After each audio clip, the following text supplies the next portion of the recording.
With Itoshi Rin turning the entire field into an ice skating rink, this chapter not only brings us some interesting information about Nanase, but also crams it in with a ton of action and a crazy ending. What's going on, ladies and gentlemen? My name is Animasu. In today's video, we're going to be going over Blue Lock's 251st chapter, titled VIPC. If you want to stay up to date with the BM vs PXG game and also see other cool videos I make, please do check that you've subscribed to the channel, comment below your thoughts, and feel free to chat with me in my community Discord, which you can find down in the video description. Thank you all so much for tuning in, and please enjoy another chapter of Peak Blue Lock. To start us off, the intro text for today's chapter says, Rin nicks the ball off Kaiser, which prevents him from unleashing the Kaiser impact. As he now prepares to go forth onto the counterattack, how will Blue Lock's current number 1 display his talents to drive the rival egoist into despair? Just as the intro text reminded us, Itoshi Rin can be seen recovering here from his previous steal, with his back turned to Michael Kaiser. Turning his head to only spare him a slight glance, Rin mocks the new generation striker by saying that his shooting point seems to be too predictable. Then pushing off with his right foot, Itoshi Rin then finally leaps back into action. He also reminds Kaiser that the field is fully his domain, which obviously has this man clenched teeth pissed off. With us then getting the view from behind Itoshi Rin's ongoing sprint, he vows to destroy every single person on the field. The NPCs of Bastard Munich scream out in terror, however Hiori and Kunigami are plenty prepared. We see Hiori immediately assess the situation although being visibly worried, however Kunigami, this man literally just says, destroy, with a stone cold face. He's definitely bumping Playboy Cardi or something in those Mikage AirPods, let's just be honest. Itoshi Rin obviously doesn't take that disrespect though, so after challenging Kunigami to just try and do that, we witness this man absolutely breeze through Kunigami, Ryusei, and Ness here. With a combination of quick movements, self-passes, and hand placement, the Destroyer has once again shown us how he can embarrass anyone if he truly wants to. Ryusei is just shocked on how much Rin is accomplishing alone, with Ness realizing it's all due to his top-notch touch, speed, technique, vision, pretty much everything. While locking into the sprint after him, Ness can truly now understand the threat of Blue Lock's number 1 player and PXG's ace striker.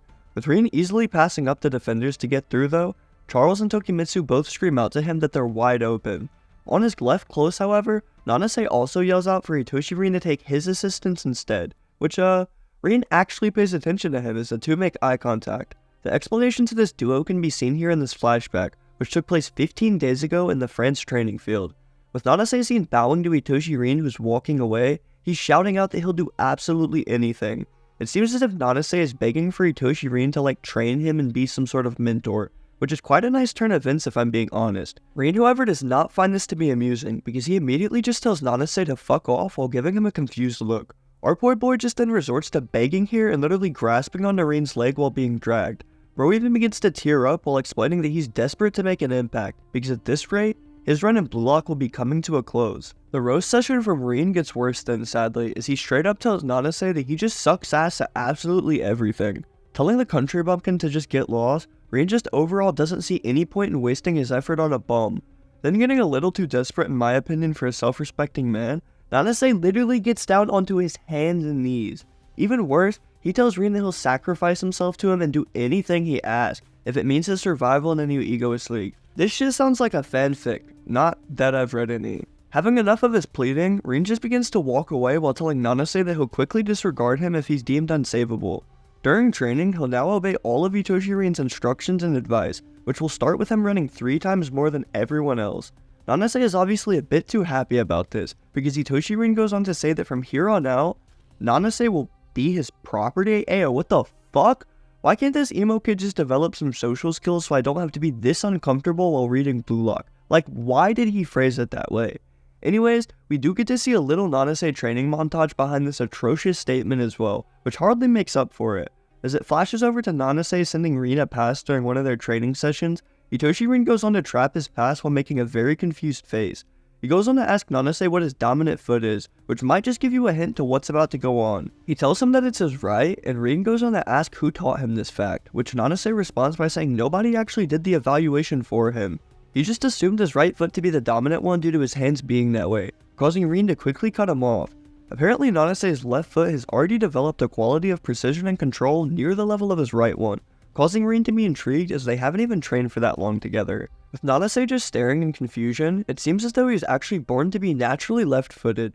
Even beyond that, Rin theorizes that Nanase may have not even realized this crucial factor until now due to him being absolute dog shit. but his body might actually be naturally ambidextrous. With him then sprinting forth with a page all to himself, Nanase's eyes begin glowing with aura as Rin has helped him discover his own hidden talent. With him and Rin then trading off passes as they approach Kiora, Jin, and another defender, Nanase clarifies that he doesn't even care how unrefined and sloppy his plays look.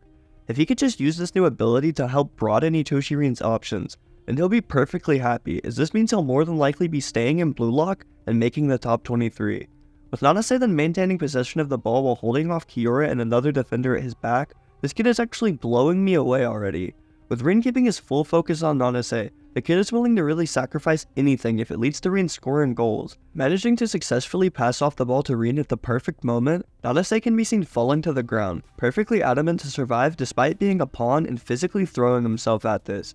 Despite what the PO2 translations say, Itoshi Rin then goes on to compliment Nanase by saying that the country bumpkin seems to be actually naturally gifted and quite useful to him. Also, I just want to say that Kiora-jin looks absolutely stunning here as always, even rocking the 69 jersey just to top off the fit. Back into the action though, Michael Kaiser can then be seen leaping in for a diving tackle on Rin while talking some shit right back. Showing up from the back right as well, Isagi Yoichi has arrived to tell Rin that if he can't shoot, then he's nothing, not even a threat.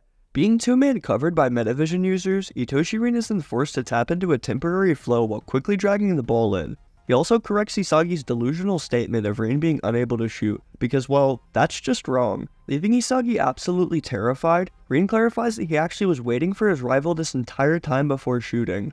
Tap lifting the ball up while leaping into the air, Itoshi Rin also brings Isagi up with him by literally yanking on his hair.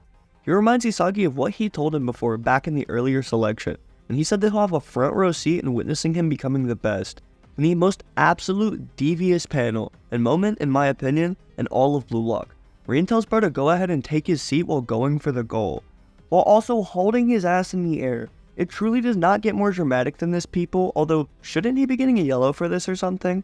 This is the kind of moments that make people go, Blue Lock is getting too unrealistic for me. Like, bro, this was never a normal soccer manga. Anyways, none of that matters though, because Rin's insane shot was actually deflected here by Yo Hiori flying in through the air. He even mocks the two egoists by telling them to quit their makeout session, while calling them predictable prima donnas. Even breaking down what exactly went wrong, Hiori blames Rin's obsession with Isagi Yoichi for the lack of a goal there. Hiori simply points straight at Rin and tells him to try harder. If he wants to score against the Bastion Munich roster now, then Rin's gonna need to come up with a better plan that even Hiori can't predict. Anyways, with that being the last page of today's chapter, we're first left with the outro text saying, Rin may have gotten the better of Isagi, but Hiori still swoops in to block Rin's shot. As Hiori joins in the race to become this game's protagonist, the chaos intensifies as both teams are scrambling to deal with the other's unpredictable movements. To draw first blood, devise a plan that no one can predict. Other than that, all that we're left with until next release is chapter 252's upcoming title, being Best Performance. This is probably just generally referring to the ever-growing competition between who will be this game's hero or protagonist. However, let me know if you have any specific thoughts on this. Maybe Hiori's non-biased Itoshi-style-like play will finally be showcased, because we're bound to see that at some point in this game come into play. To end off today's video, I just want to thank you all so much for tuning in to support me. If you would like to support this channel overall and the content I push out, please be sure to check that you're subscribed to the channel, comment below your thoughts, and feel free to chat with me in my community Discord down below. I'll see you guys in the next video, and wish me luck on this pre-calculus exam, because I'm not gonna lie, I might be cooked.